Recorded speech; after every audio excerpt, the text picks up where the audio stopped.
संभल की जामा मस्जिद अब विवादित ढांचा कहलाएगी, इलाहाबाद हाई कोर्ट ने आदेश दिया। इलाहाबाद हाई कोर्ट ने मंगलवार को सुनवाई के दौरान संभल की शाही जामा मस्जिद को विवादित ढांचा लिखवाया। कोर्ट में मस्जिद की रंगाई पुताई की मांग वाली याचिका पर सुनवाई चल रही थी। कोर्ट ने मस्जिद का निरीक्षण करने और इसकी स्थिति पर एक व्यापक रिपोर्ट प्रस्तुत करने के लिए 3 सदस्यीय ASI टीम के गठन का भी आदेश दिया है। बैकग्राउंड बता देना इसका इम्पोर्टेंट है।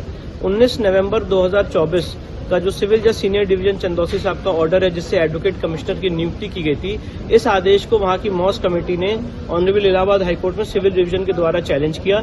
इस चैलेंज के दौरान मॉस कमेटी ने करेक्शन एप्लीकेशन फाइल की, जिसमें उन्होंने कहा कि ये जामा मस्जिद है, किसी का कहना है कि ये जुम्मा मस्जिद है, किसी का कहना है कि ये जामी मस्जिद है।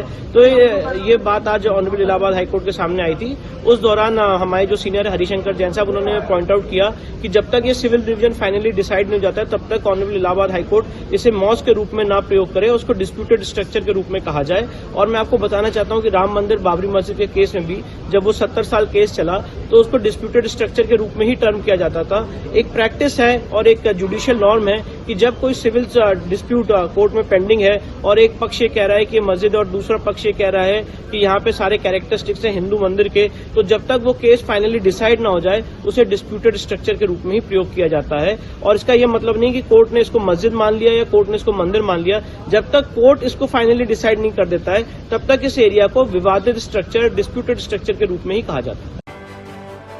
ब्यूरो रिपोर्ट, टीम मानस न्यूज।